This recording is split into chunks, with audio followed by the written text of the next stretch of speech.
The new Google VEO 3.1 update is here. You can do first frame and last frame with audio. Plus, you can also add objects to a video after you generate it. Hey, what's going on? My name is Benjamin, and today we're diving into the Google VEO 3.1 update. Now this is an improvement to their 3.0 model, but is it really a game changer? Well, let's dive in. So what's actually new with the 3.1 update? First off, we have ingredients to video.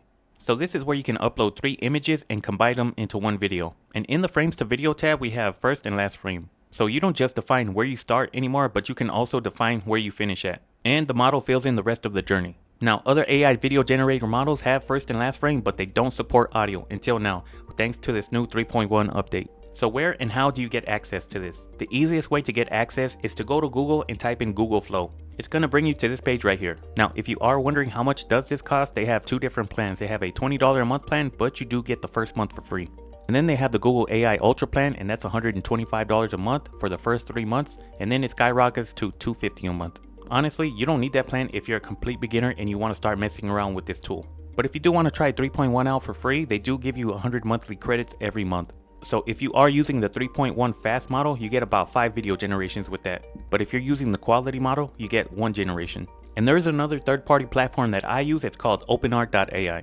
What I like about this platform is that it gives you access to all these other video models. So you have access to Google VEO 3, Sora 2, Kling 2.1, Cdance, Kling 2.5, and a bunch more. Let's talk about what you can do with this update. So I'm gonna first start off with frames to video, but I wanna create multi-shots. So I'm gonna go ahead and upload an image of these people playing cards, and I typed in this prompt right here. These people are laughing, having fun. Cut 2 close-up of the man holding the cards in his hand. Cut 2 close-up shot of a woman smiling with the cards in her hand. And then I added another cut. So let's run it and see what happens. Okay, the video is done, so let's take a look. I win again.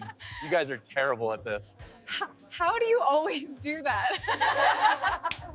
Rematch right now. That's not bad if you ask me. Now here's a pro tip if you're gonna be using frames to video. You're gonna wanna use high resolution images when uploading reference images. When you use high quality visuals, that means less AI smoothing skin.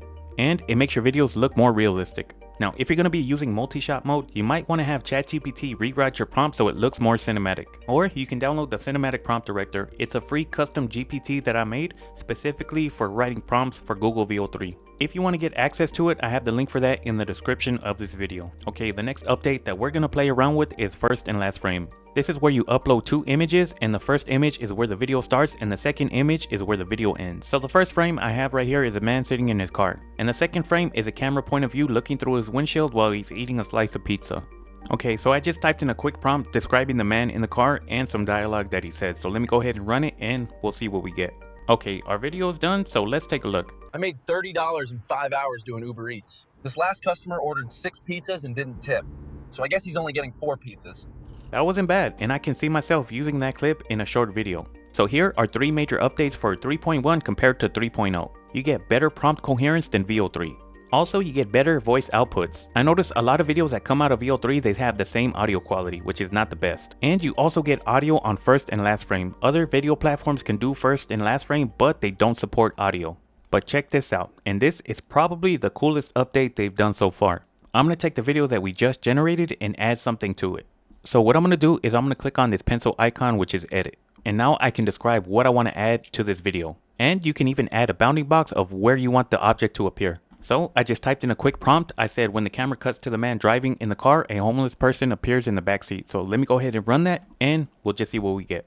Okay, the video's done, so let's take a look. I made $30 in 5 hours doing Uber Eats. This last customer ordered 6 pizzas and didn't tip. So I guess he's only getting 4 pizzas. Okay, that wasn't the backseat, but it did add a homeless person in the car, which is pretty cool. So here's my final conclusions about the 3.1 update. I think Google did a pretty decent job updating the platform now that we have first and last frame with audio. But what I find really cool is that you can now add things to a video that you already created. But let me know what you guys think about this update, and if you enjoyed this video, make sure to subscribe to my channel. Don't forget to grab that custom GPT in the description of this video. And if you want to learn how to make cinematic videos with Google VEO 3, even if you're a complete beginner, check out this video right here.